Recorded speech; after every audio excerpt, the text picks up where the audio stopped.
कौन सा संस्कार है आपके पास? अजय यादव की हत्या इस मुहर्रम के जुलूस में हुआ, मौन क्यों है?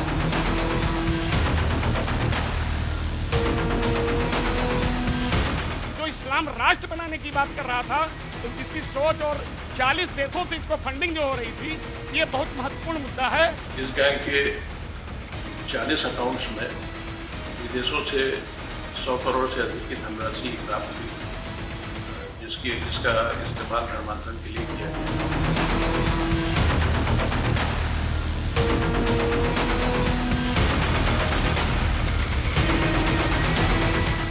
मतलब आप महाराष्ट्र राज्य उपाध्यक्ष है, तुझा बाप महाराष्ट्राचा अध्यक्ष है। जो वोट बैंक की पॉलिटिक्स, बीएमसी का चुनाव होने वाला है और ये उद्धव ठाकरे और राज ठाकरे जो कर रहा है, इससे घटिया कोई काम नहीं हो सकता है।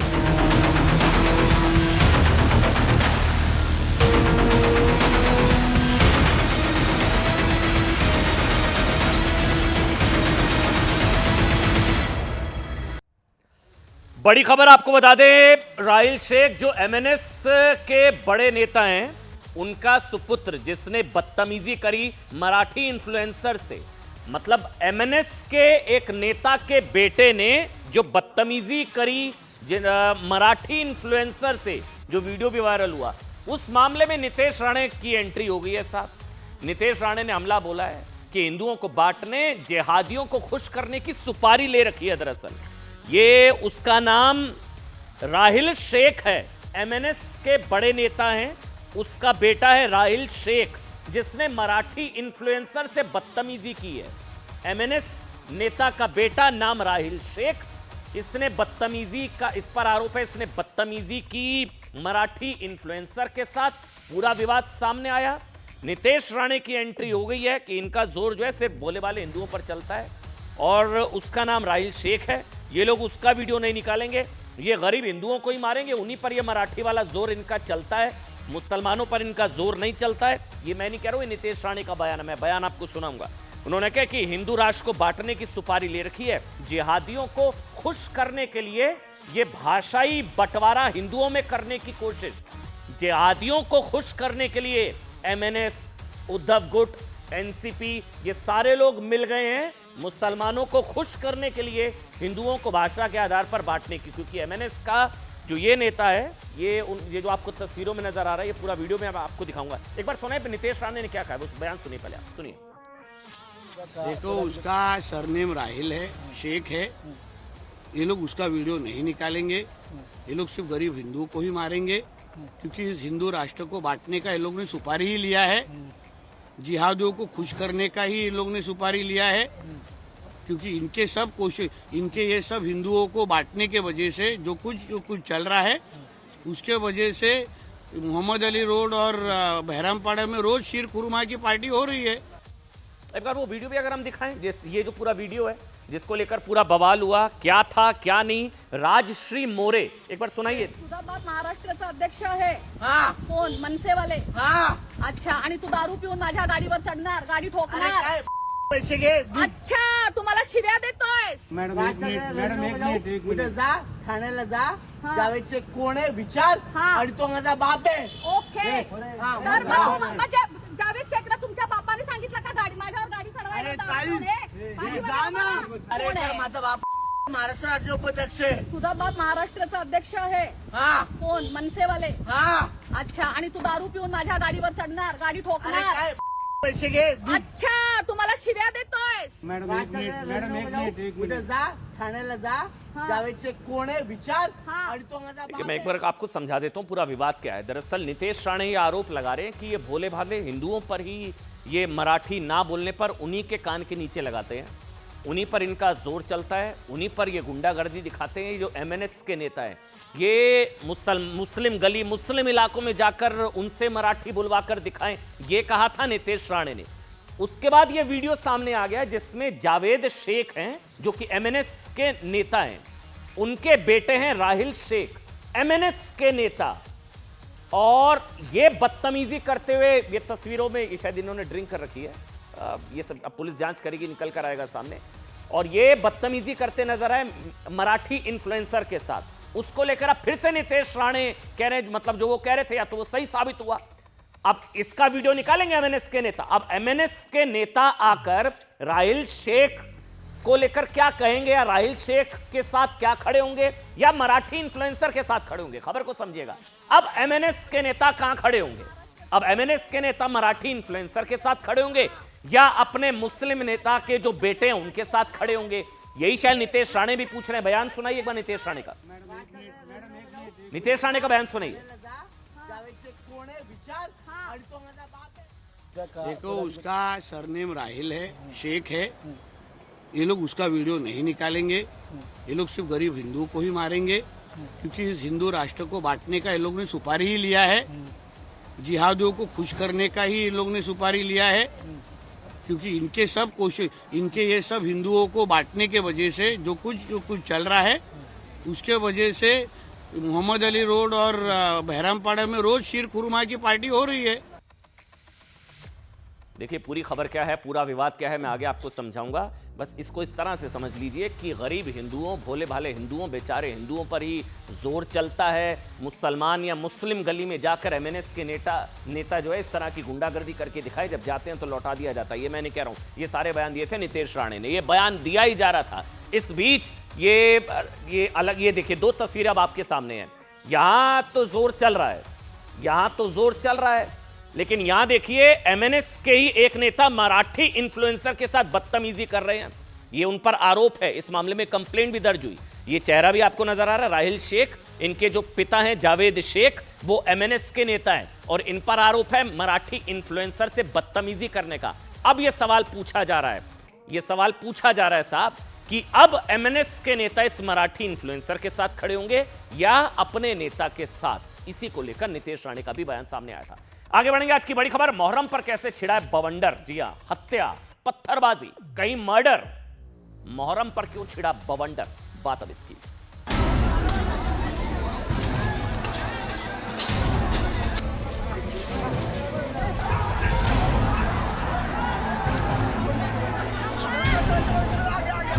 अपना त्योहार मनाएं, त्योहार मनाने में दिक्कत नहीं है, परंतु यदि शांति को छेड़ा गया या फिर कानून को अपने हाथ में लिया गया तो उस पर किसी भी तरह से किसी को भी बर्दाश्त नहीं किया जाएगा, सख्त कार्रवाई होगी।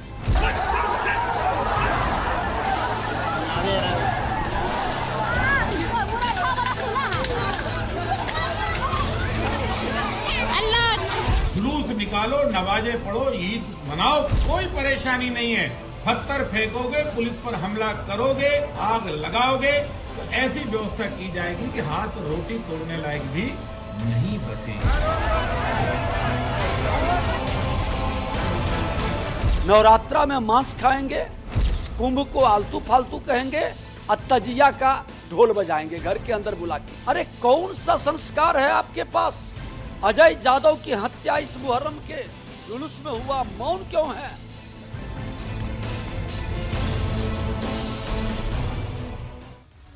सब कुछ भी बताने से पहले ना, ये जो अलग अलग तस्वीरें हैं ना, अगर ये सब कावड़ यात्रा या किसी हिंदू त्योहार रामनवमी की यात्रा में अगर ये सब हो जाता ना साहब, मैं कुछ भी बताऊं, ये चुभने वाला सच है, कड़वा सच है। कुछ लोगों को बुरी लगे की बात कि अमन जी बहुत सीधा बोल देते हैं आप।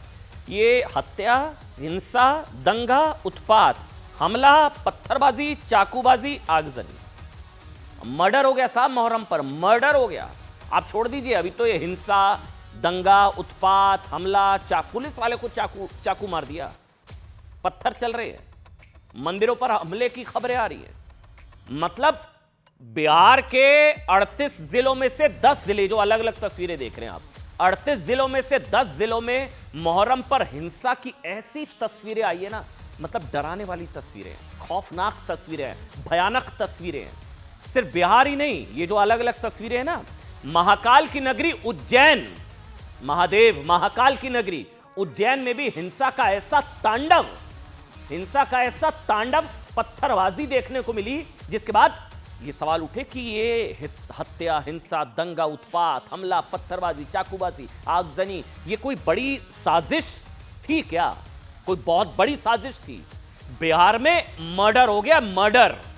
सियासी महाभारत छिड़ी हुई है, यूपी से लेकर बिहार तक, मध्य प्रदेश से लेकर राजस्थान तक, राजस्थान के चुरू तक। ये हिंसा की सारी तस्वीरें मुहर्रम पर बवंडर की पूरी कहानी मैं बार बार कह रहा हूं, यह बताते हुए कि साहब ये कुछ नेताओं जो है ना मुहर्रम पर मौन व्रत पर चले गए हैं। ये इस तरह की तस्वीरें अगर कुंभ यात्रा, ये कावड़ यात्रा के दौरान एक तस्वीर आ जाती है ना, एक तस्वीर, अभी देहरादून की एक तस्वीर आई है, गलत है, बदतमीजी की है, कावड़ियों द्वारा की गई है। हरिद्वार के आसपास की तस्वीर है, जहां गाड़ी पर कुछ कावड़ियों ने हमला बोल दिया। मैं कह रहा हूं गलत तस्वीर है, लेकिन उस एक तस्वीर के नाम पर पूरे कावड़ यात्रा को बदनाम कर दिया जाता है। पूरी कावड़ यात्रा को बदनाम कर दिया जाता है एक तस्वीर के आधार पर। यहां 8-8 तस्वीरें हैं साहब, स्क्रीन छोटी पड़ रही थी, मेरे प्रोड्यूसर बता रहे 16 तस्वीरें। अमन जी कितनी दिखाएंगे? मैंने कहा 8 ही दिखा दो। ये हत्या, हिंसा, दंगा, उत्पात, हमला, पत्थरबाजी, चाकूबाजी, आगजनी, 10 जिले हैं, मैं तो 8 ही दिखा रहा हूं। मध्य प्रदेश से लेकर राजस्थान, यूपी से लेकर बिहार तक दंगा, हिंसा, आगजनी, तोड़फोड़, मर्डर हो गया है। सब मौन व्रत धारण कर रखा है साहब। ये देखिए तस्वीरें, एक एक करके बताऊं। मतलब मुहर्रम के दिन देश में क्या बड़े दंगे फैलाने का कोई प्लान था, कोई सुनियोजित प्लान था, जिसे पकड़ने नाकाम करने में हमारा खुफिया तंत्र नाकाम रहा। मैं ये भी खुलकर बोलता हूं, हमारा खुफिया तंत्र नाकाम रहा। बिहार की सबसे पहले बात कर लेते हैं। ये ना, ये तस्वीरें जो हैं ये कटिहार से है। एक बार रिमोट साइड में रख दीजिए, आपकी आंखें फटी की फटी रह जाएंगी। बिहार के कटिहार में मुहर्रम के जुलूस के दौरान साहब एक मंदिर पर अटैक की तस्वीरें आ गई। ये देखिए आप, पत्थरबाजी, ये देखिए महावीर मंदिर, देखिए आप, देख रहे हैं आप, महावीर मंदिर। आरोप यहां तक है हिंदू मोहल्ले को टारगेट भी किया गया, ये भी लोग आरोप लगा रहे हैं। ये देखिए आप, पत्थरबाजी, पत्थर बरसाए जा रहे हैं साहब। मतलब जब रामनवमी का जुलूस निकलता है, आवाज थोड़ी सी अप हो जाती है ना, मतलब वॉल्यूम अप हो जाता है, तो वहां बवाल हो जाता है। यहां तो मंदिर पर पत्थरबाजी, ये सारी तस्वीरें हैं। ये देखिए आप, आरोप है कि मुहर्रम का जुलूस जैसे ही प्राचीन महावीर मंदिर के पास पहुंचा, जुलूस में शामिल उपद्रवियों ने पत्थरबाजी की और शुरू कर दी। एक बार तस्वीर हम दिखा सकते हैं, वो कटिहार वाली तस्वीरें देखिए। मूर्तियां तोड़ने की भी कोशिश की। इतना ही नहीं, मुहर्रम के जुलूस में शामिल उपद्रवियों ने रास्ते में पड़ने वाले हिंदुओं के घरों पर भी ईंट पत्थरों से हमला किया, ऐसा कुछ लोग आरोप लगा। एक बार मुझे हटाइए स्क्रीन से तस्वीरें दिखाइए, मुझे हटाइए एक बार, देखिए आप। बाबू ने उधर पूछा जान जी,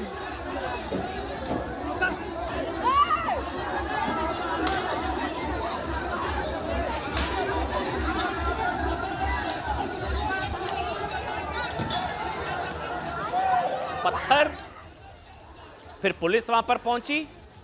ये देखिए आप। अब एक और चीज आपको बताते हैं, ये तो कुछ भी नहीं है साहब, ट्रेलर था, भी पूरी पिक्चर बताता हूं आपको। पीड़ितों का आरोप यह है कि जब पुलिस ने उपद्रवियों को रोकने की कोशिश की, अब सुनिए जो बता रहा हूं, जब पुलिस ने उपद्रवियों को, अब कुछ लोगों को यह भी कष्ट हो रहा है मैं इनको उपद्रवी क्यों कह रहा हूं साहब, मेरी नजर में उपद्रवी हैं, बल्कि ये दंगाई है। मैं तो हिचकिचाता नहीं साहब, खुलकर बोलने वाली बात है। हाथों में पत्थर मारेंगे, पुलिस को चाकू मार देंगे, तो उपद्रवी दंगाई तो हैं। पुलिस ने उपद्रवियों को रोकने की कोशिश की तो उन्होंने पुलिस पर हमला कर दिया। पुलिस वालों को जान बचाकर वहां से भागना पड़ा। हिंसा की इस घटना को लेकर हिंदू संगठनों का आरोप है कि मुहर्रम के दौरान मंदिर पर टारगेटेड अटैक्स किए गए। इस मामले में अभी तक किसी की गिरफ्तारी की खबर अभी तक नहीं मिली है। कटिहार, आगे बढ़िए। अब दरभंगा लेकर चलता हूं आपको। दरभंगा जिले में ये आ गई तस्वीरें, डंडे लेकर कहां, कौन सा? दरभंगा जिले में मुहर्रम जुलूस में शामिल, फिर कहूंगा उपद्रवियों ने, बिहार पुलिस के, अब उपद्रवी ही कहूंगा, आगे जो बता रहा हूं सुनेंगे तो आप इनको दंगाई कहेंगे। इन उपद्रवियों ने बिहार पुलिस के असिस्टेंट सब इंस्पेक्टर को चाकू मार दिया। चाकू मार दिया क्योंकि वो मुहर्रम में उपद्रवियों को शांत कराने की कोशिश कर रहे थे। कौन लोग हैं साहब, ये क्या चाहते हैं? डंडे पत्थर तो ऐसे जैसे तुरंत रेडी बैठे हैं। पुलिस वाले पर हमले का आरोप है। यही नहीं, मैं फिर बताऊंगा, असिस्टेंट सब इंस्पेक्टर को चाकू मार दिया। मुहर्रम में उपद्रवियों को शांत कराने की कोशिश कर रहे थे।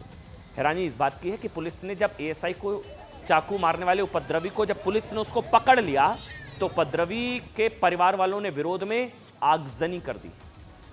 गिरफ्तारी के विरोध में ही बवाल खड़ा कर दिया।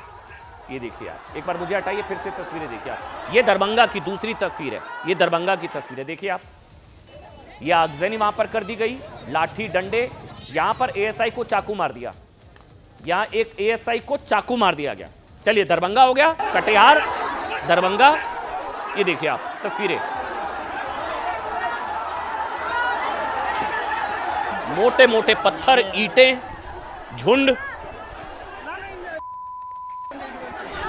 बिना तैयारी के सब हो ही नहीं सकता है साहब। चलिए अब आपको लेकर चलते हैं भागलपुर। भागलपुर आपको लग रहा होगा ये ज्यादा है। अब भागलपुर में जो हुआ, भागलपुर में मोहर्रम के जुलूस के दौरान तो पत्थरबाजी, फायरिंग तक की खबर है। मोहर्रम पर हुई हिंसा में 8 लोग जख्मी हो गए हैं, 8 लोग, 2 की स्थिति क्रिटिकल है। बताया जा रहा है कि मोहर्रम पर यह हिंसा रास्ते को लेकर कुछ झगड़ा हो गया था, सांप्रदायिक कुछ वहां पर बवाल हुआ और उसको लेकर वहां पर हिंसा हो गई। हाजीपुर, चलिए अगली तस्वीर दिखाइए। हाजीपुर में तो मोहर्रम के तजिया में शामिल उपद्रवियों पर एक बस में आग लगाने का आरोप है। आग लगा दी, बस के अंदर आग लगाने का आरोप है। खबर है कि समस्तीपुर की ओर जा रही एक बस ने मोहर्रम जुलूस में शामिल लोगों को रास्ते से हटाने के लिए हॉर्न बजा दिया था। हॉर्न बजाया था, विवाद हो गया। उपद्रवियों ने जान से मारने की धमकी देते हुए बस में सवार यात्रियों को उतारा, बस को फूंक दिया। मोहर्रम पर कटिहार में मंदिर को निशाना बनाकर हमला हुआ। कटिहार पत्थरबाजी हुई। तो मोतिहारी जिले की बात करना जरूरी है साहब। मोतिहारी जिले में मोहर्रम के दौरान, अब सुनिए जो बताने जा रहा हूं, एक का मर्डर हो गया। मर्डर, अजय यादव नाम के एक युवक की हत्या कर दी गई मोतिहारी में। मर्डर। अजय यादव के परिवार का बयान है कि तजिया जुलूस में शामिल कुछ लोगों ने अजय को इतना मारा कि उसकी मौत हो गई। मतलब लिंचिंग कर दी गई। ये तो लिंचिंग है ना, लिंचिंग कर दी गई। अजय यादव को पीट कर मार डाला गया। परिवार का आरोप है कि तजिया में शामिल लोगों ने अजय को तलवार से भी मारा है। तलवार से मारा। कौन लोग हैं ये? इस हिंसा में जख्मी धनंजय कुमार नाम के एक पीड़ित ने बताया कि निजामुद्दीन मियां के नेतृत्व में भीड़ ने हमला किया और अजय यादव का मर्डर कर दिया। मर्डर। बिहार पुलिस ने इस हत्याकांड में कई आरोपियों को गिरफ्तार कर लिया है। पुलिस का कहना है कि इस हत्याकांड का मोहर्रम से कोई लेना देना नहीं है। वहीं आपको बता दें, बिहार के अलावा मध्य प्रदेश, अच्छा ये तस्वीरें देखिए आप, यहां पुलिस की बैरिकेडिंग तोड़ दी गई। हटाई तस्वीर पूरी फुल स्क्रीन पर दिखाइए। ये देखिए आप, क्या हुआ। बिहार के, मध्य प्रदेश के उज्जैन की तस्वीर है। उज्जैन महाकाल की नगरी है ये, महाकाल की नगरी है ये। मोहर्रम पर ये तो गुंडागर्दी है साहब। बैरिकेडिंग तोड़ दी गई। पुलिस बैरिकेडिंग तोड़ते हुए जबरन उस रास्ते पर जाने की कोशिश की जिसे मोहर्रम जुलूस के लिए प्रतिबंधित किया गया था।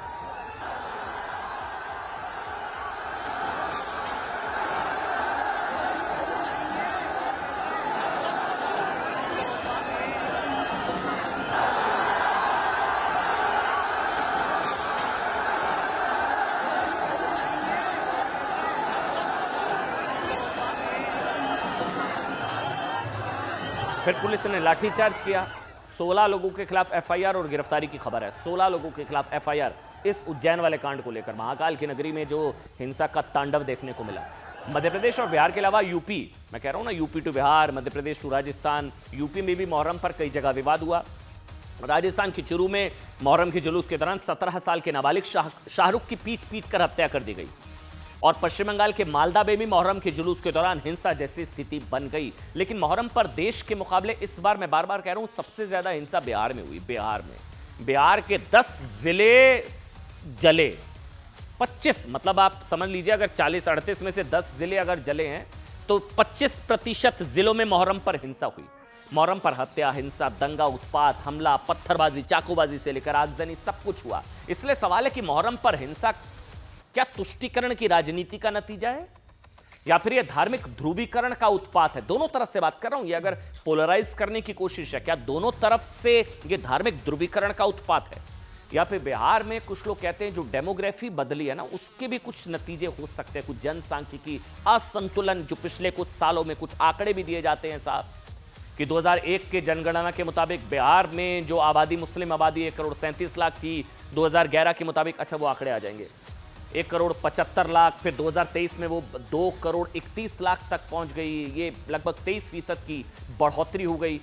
बीजेपी के मुताबिक बिहार में मोहर्रम पर हुई हिंसा की वजह आरजेडी और कांग्रेस की तुष्टीकरण वाली राजनीति है। बीजेपी का आरोप है कि तेजस्वी ने पहले वक्फ बोर्ड के खिलाफ मुसलमानों को भड़काया, मुसलमानों को, फिर बिहार के कुख्यात गैंगस्टर शहाबुद्दीन के पक्ष में नारे लगवाए।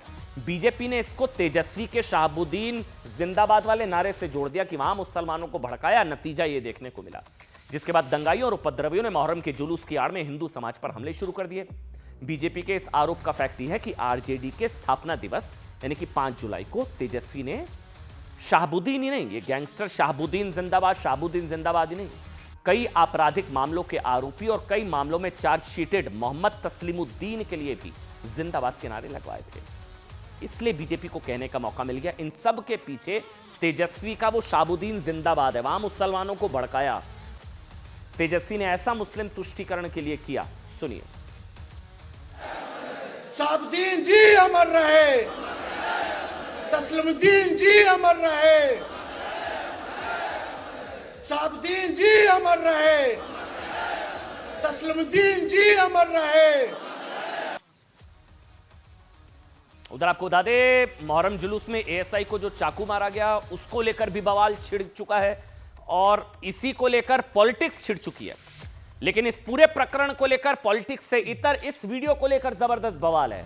मुहर्रम पर हुई हिंसा को लेकर बीजेपी ने भी सवाल उठाया कि बिहार में एमवाई फैक्टर, एमवाई मुहर्रम पर एक यादव की हत्या कर दी गई। एमवाई फैक्टर की राजनीति करने वाली आरजेडी अजय यादव की हत्या पर तेजस्वी यादव मौन व्रत पर क्यों हैं? क्या ऐसा इसलिए ये पोस्ट किया अमित मालवीय ने कि क्योंकि अजय यादव की हत्या मुहर्रम के दौरान हुई, मुहर्रम में शामिल लोगों पर अजय यादव की हत्या का आरोप है? क्या इसलिए आरजेडी अजय यादव के समर्थन में कुछ भी बोलने से बच रही है? क्योंकि आरजेडी की राजनीति पर मुस्लिम तुष्टीकरण हावी है। सुनिए। नवरात्रा में मांस खाएंगे, कुंभ को आलतू फालतू कहेंगे और तजिया का ढोल बजाएंगे घर के अंदर बुला के। अरे कौन सा संस्कार है आपके पास? अजय यादव की हत्या इस मुहर्रम के जुलूस में हुआ, मौन क्यों है? तेजस्वी यादव जी, यादव टाइटल लगाने से अजय यादव के प्रति क्यों संवेदना व्यक्त नहीं किए? सनातन के संतान पर जब कहर ढाता है तो मौन क्यों हो जाते हैं? धिक्कार है वोट की राज। मुहर्रम पर मर्डर, उधर मराठी को लेकर बवाल छिड़ा हुआ है। हिंदू मुसलमान शुरू हो गया बात इसकी।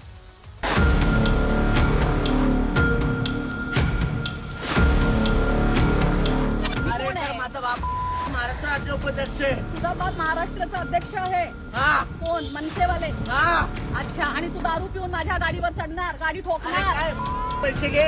अच्छा तुम्हाला शिव्या देतोय. ठाण्याला जा, जावेदचे कोण आहे विचार, आणि तो माझा बाप आहे. ओके. तर म्हणजे जावेद शेखला तुमच्या बापाने सांगितलं का गाडी माझ्यावर गाडी चढवायची? जा ना. मुझे बोलना है कि इतनी हिम्मत जाके नल बाजार और मोहम्मद अली रोड में दिखाओ ना.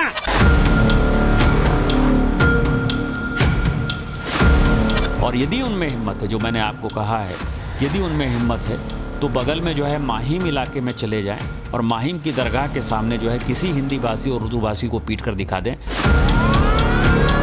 मनसे के जो मुस्लिम नेता हैं उनके दबाव में आकर के राज ठाकरे के गुंडे हिंदुओं के ऊपर सरेआम हमले कर रहे हैं।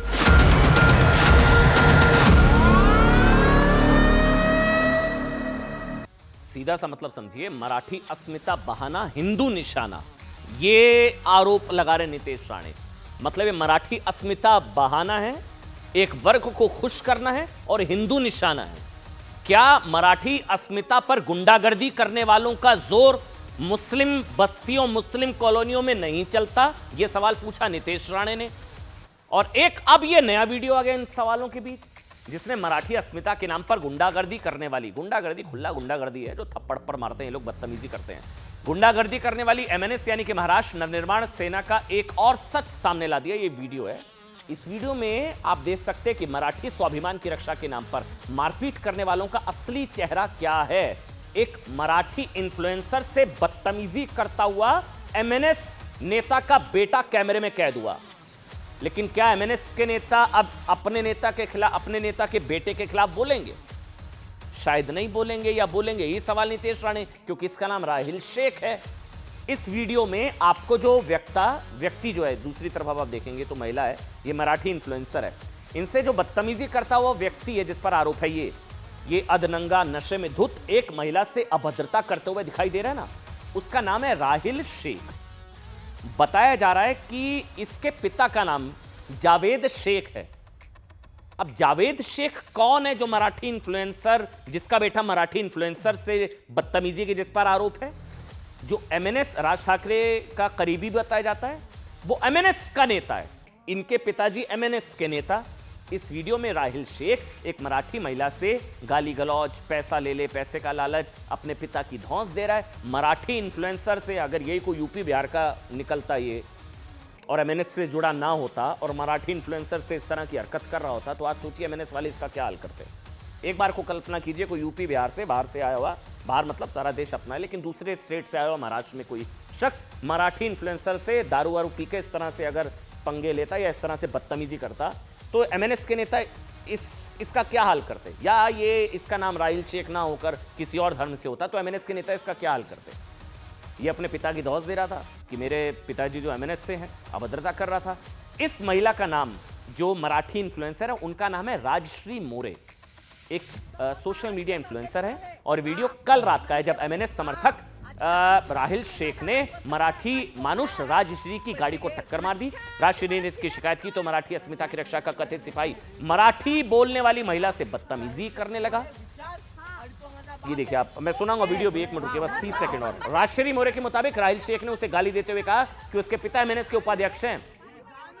राजश्री का आरोप है कि उसकी कार को टक्कर मारने उससे बदसलूकी एक दुर्घटना नहीं है, एक प्लान्ड, सोची समझी साजिश है, क्योंकि उसने कुछ दिन पहले मराठी विवाद मामले में बाहरी लोगों का पक्ष ले लिया था।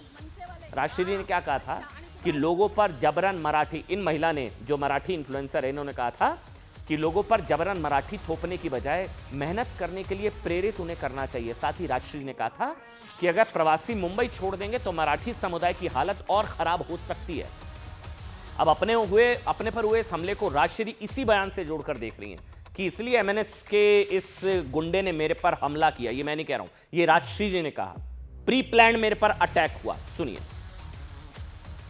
वो लोग मुझे विभीषण बोलते हैं और ये विभीषण की वजह से ही मुझे, उनको लगता है मैं विभीषण हूँ। मैं विभीषण नहीं हूँ। मैं हर जाति की इज्जत करती हूँ। ये मुंबई हर किसी को समेटती है। ये महाराष्ट्र किसी का भी नहीं है। किसी के पास एक पेपर नहीं है कि ये महाराष्ट्र हमारा है, ये सबका है। साहब, एक मराठी महिला से एमएनएस नेता की गुंडागर्दी, नाम राहिल शेख, और अभद्रता ऐसे वक्त में सामने आई है जब राज ठाकरे ने उद्धव ठाकरे के साथ संयुक्त रैली में कहा था कि कोई ज्यादा नाटक करे तो उसके कान के नीचे बजाओ, लेकिन वीडियो मत बनाओ।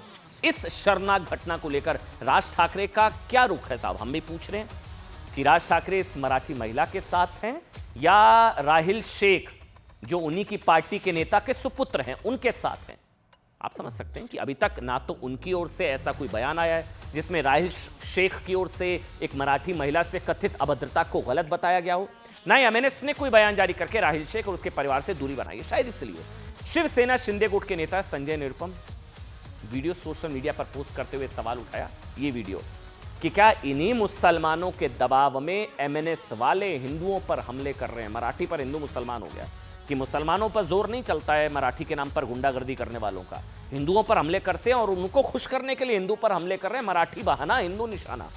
ये संजय निरुपम पूछ रहे हैं, मैं नहीं पूछ रहा हूं। संजय निरुपम का यह सवाल इसलिए बड़ा हो जाता है साहब क्योंकि 2 दिन पहले, आज भी आ गए बयान, 2 दिन पहले फडणवीस सरकार में कैबिनेट मंत्री नीतीश राणे ने ठाकरे ब्रदर्स को ना चैलेंज दिया था। इतनी हिम्मत है ना तो मुसलमानों से मराठी में बुलवा कर दिखा दो, एक बार सुनाते हैं वो बयान आपको। जावेद शेख के बेटे कह रहे हैं, उनको देख करके हमें समझ में आ रहा है कि बार बार मनसे वाले हिंदुओं पर ही हमले करते हैं। और हमने बार बार सवाल उठाया कि अगर इतनी ताकत है, इतना गट्स है, इतना जोश है तुमने, इतना करेज है या साहस है, तो जरा भिंडी बाजार में जाके किसी मुसलमान को थप्पड़ मार के दिखाओ, उसको बोलो कि तुम उर्दू में बात मत करो, मराठी में बात करो। अब समझ में आ रहा है कि मनसे के जो मुस्लिम नेता हैं उनके दबाव में आकर के राज ठाकरे के गुंडे हिंदुओं के ऊपर सरेआम हमले कर रहे हैं। निशिकांत दुबे ने एक पोस्ट किया, उन्होंने पोस्ट लिखा कि हिंदी भाषी लोगों को मुंबई में मारने वाले, अगर हिम्मत है तो महाराष्ट्र में उर्दू भाषियों को मार के दिखाओ। मतलब आगे तो उन्होंने क्या क्या लिखा है, इसका बयान मैं आपको सुना देता हूं। निशिकांत दुबे ने क्या कहा और नितेश राणे की तरफ से क्या कहा गया है ना, एक हिंदू को मारा गया है ना, एक हिंदू को मारा गया है, तो मुझे बोलना है कि इतनी हिम्मत जाके नल बाजार और मोहम्मद अली रोड में दिखाओ ना। वो जो दाढ़ी वाले और गोल टोपी वाले क्या मराठी में बात करते क्या, शुद्ध मराठी में बात करते क्या? उधर जाने की, उनको कान के नीचे बजाने की हिम्मत नहीं है। हिंदू को क्यों मारने की हिम्मत कर रहे हो? ये सरकार हिंदू ने बिठाई है, हिंदुत्व विचार की सरकार है, इसलिए इस तरह की कोई भी अगर कोई हिम्मत करेगा तो हमारी सरकार भी तीसरी आंख खोलेगी। तो वोट बैंक की पॉलिटिक्स, बीएमसी का चुनाव होने वाला है और ये उद्धव ठाकरे और राज ठाकरे जो कर रहा है, इससे घटिया कोई काम नहीं हो सकता है और हम इसका प्रतिकार करते हैं। और यदि उनमें हिम्मत है, जो मैंने आपको कहा है, यदि उनमें हिम्मत है तो बगल में जो है माहिम इलाके में चले जाएं और माहिम की दरगाह के सामने जो है किसी हिंदी भाषी और उर्दू भाषी को पीट कर दिखा दें, तो मैं मानूंगा कि वो सचमुच जो है बाला साहब ठाकरे जी के जो है वारिस हैं। और बाला साहब, ऐसा नहीं है एमएनएस के नेताओं ने मुस्लिम इलाके में जाकर इस तरह से करने की कोशिश नहीं की थी। एक बार की गए थे एमएनएस के नेता, उन्हीं को पीट दिया था वहां पर उन लोगों ने घेर के। तो उस इलाके में जाने, जो कह रहे हैं निशिकांत दुबे या नितेश राणे, एक बार एमएनएस के नेताओं को जाकर बताना चाहिए चीज़ और इनका मुंह बंद कर देना चाहिए, क्योंकि जो एमएनएस के नेता उस इलाके में गया था उसको ही माफी मांगनी पड़ी थी, वो भी हिंदी में माफी मंगवाई थी उन लोगों ने। आगे बढ़ते हैं, बात करेंगे 100 करोड़ के धर्मांतरण रैकेट की। जो इस्लाम राष्ट्र बनाने की बात कर रहा था, तो जिसकी सोच और 40 देशों से इसको फंडिंग जो हो रही थी, ये बहुत महत्वपूर्ण मुद्दा है। गैंग के 40 अकाउंट्स में विदेशों से 100 करोड़ से अधिक की धनराशि प्राप्त हुई, जिसका इस्तेमाल धर्मांतरण के लिए किया गया।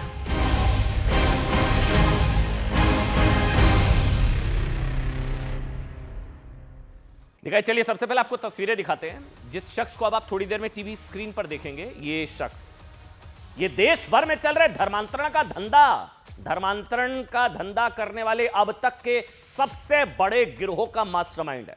100 करोड़ का धर्मांतरण रैकेट, 100 करोड़। इसका नाम है छांगुर बाबा, पीर बाबा, हाजी पीर जलालुद्दीन, या ये सूफी संत हजरत बाबा जलालुद्दीन, इसके बड़े नाम है। ठीक है, इसकी हैरान कर देने वाली हरकत और बेहिसाब हरकत के बारे में आपका जब बताएंगे आपका माथा चकरा जाएगा साहब। 100 करोड़ का धर्मांतरण रैकेट चलाने वाला ये उसका सरगना छांगुर बाबा, जो कुछ साल पहले तक गली गली मतलब फकीरी करता था, ये फेरी लगाता था, फेरी। कुछ ही सालों में अरबपति बन गया साहब। ये धर्मांतरण कराता था, हिंदू बेटियों का धर्मांतरण कराता था। ये इतना बड़ा धर्मांतरण का धंधा है, सोचिए। 100 करोड़ कुछ साल पहले। अच्छा, नीचे देखिए रेट कार्ड भी चल रहा है, जो ये रेट कार्ड जो एजेंसीज के जरिए पता लगा है, कुछ साल पहले तक साइकिल से चलने वाले छांगुर बाबा के पास अचानक बेहिसाब संपत्ति, अकूत संपत्ति, बड़ी बड़ी लग्जरी गाड़ियां। कहां से बताते हैं आपको। मुंबई के हाजी अली दरगाह पर नग यानी कि पत्थर बेचने वाला छांगुर बाबा कुछ ही सालों में 100 करोड़ की संपत्ति का मालिक बन गया साहब। यूपी के बलरामपुर में एक दरगाह के बाद टूटी हुई झोपड़ी में गुजर बसर करने वाला जलालुद्दीन इन दिनों आलीशान कोठी में रहता था, पुलिस के हत्थे चढ़ने से पहले तक। अब आप सोच रहे होंगे साहब, क्या कौन सी इसके हाथ में क्या लग गया?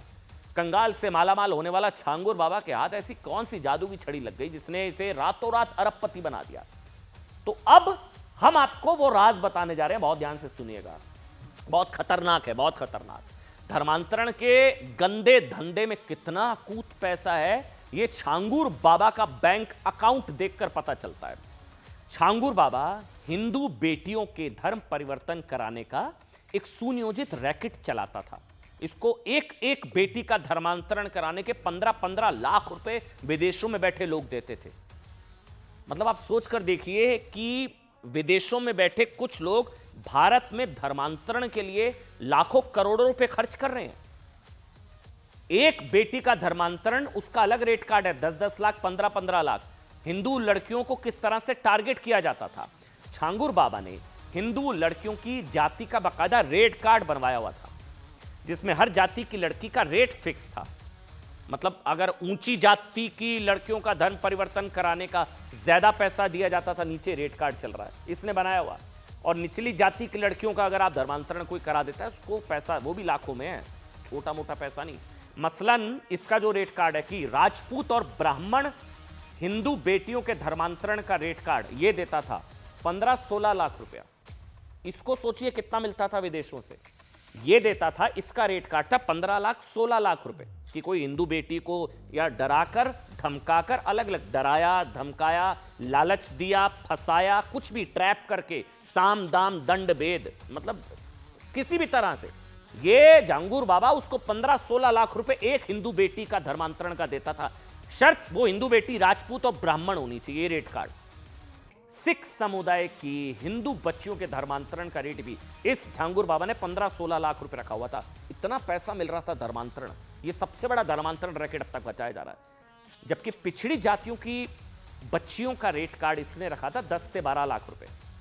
अच्छा, इन्हें छोड़कर बाकी जातियों की लड़कियों का रेट कार्ड था 8 से 10 लाख रुपए एक हिंदू बेटी का धर्मांतरण करने का। ये झांगुर बाबा ये लाखों रुपए देता था। झांगुर बाबा ऐसे हिंदू लड़कियों को ज्यादातर टारगेट करता था जो गरीब हों, मजदूर परिवार से हों। ये देखिए आप, मजदूर, बेसहारा, गरीब, कमजोर, विधवा, पिछड़े, कमजोर वर्ग से हो। दरअसल जरूरतमंद को झांसे में लेना आसान होता है। मदद की उम्मीद देकर, लालच देकर, डराकर, धमकाकर, प्रेम जाल में फंसाकर झांगुर बाबा उनका पहले ब्रेन वॉश करता था, फिर उन्हें कलमा पढ़ाता था। ये झांगुर नाम का शैतान इतना बड़ा शैतान निकला, ये 100 करोड़ का शैतान। हिंदू लड़कियों का धर्म परिवर्तन कराने के लिए झांगुर बाबा साम दाम दंड भेद सभी पैंतरे आजमाता था। मसलन वो हिंदू लड़कियों को लालच, धमकी, रेप, बल प्रयोग, आर्थिक मदद, शादी का भरोसा, लव जिहाद जैसे हथकंडे अपनाता था, ऐसे आरोप हैं। लव जिहाद के कई मामलों की जांच में झांगुर बाबा का नाम यूपी एटीएस के सामने आया। कहानी सुनिए पकड़ में कैसे आया। जिसके बाद एटीएस झांगुर बाबा के पीछे पड़ गई।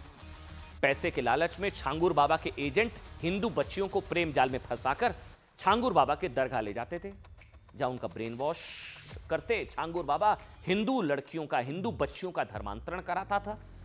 विश्व हिंदू परिषद के अध्यक्ष हैं गोपाल राय।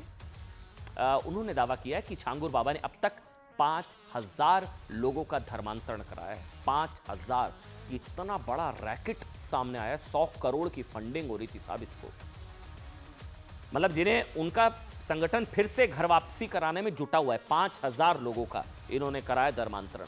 झांगुर बाबा की गिरफ्तारी अब हो गई है गिरफ्तारी। उसके बाद गोपाल राय की पहल पर धर्म परिवर्तन कराने वाले कई पंडितों ने हवन पूजन करके सनातन धर्म में घर वापसी की है, जिसमें लखनऊ की, अब सुनिए, गुंजा, ऐसा नहीं है ये सब हवा में है, नाम है, केस स्टडीज है साहब, गुंजा गुप्ता और औरैया की मानवी शर्मा, नाम सुनिएगा, गुंजा गुप्ता, जो बाद में क्या बनी मैं आपको बताऊंगा इनके झांसे में आकर। गुंजा गुप्ता, औरैया की मानवी शर्मा, इन दोनों लड़कियों को झांगुर बाबा के गिरोह ने लव जिहाद का शिकार बनाकर धर्मांतरण कराया था। गुंजा गुप्ता ने बताया कि अबू अंसारी नाम का एक शख्स उससे अमित बनकर मिला। अमित, अब ये लव जिहाद है ना, मतलब अमित, आपने पहचान छिपाई, अमित बनकर मिला, दोस्ती की। कुछ महीनों में अमित और गुंजा की दोस्ती प्यार में बदल गई। अब अमित ने गुंजा का भरोसा जीत लिया, तो एक दिन उससे वो बलरामपुर में इस बाबा के दरगाह, ये शैतानी बाबा के दरगाह पर ले गया, झांगुर बाबा, जहां झांगुर बाबा ने गुंजा का ब्रेन वॉश करके उसका कन्वर्जन, धर्मांतरण करा दिया।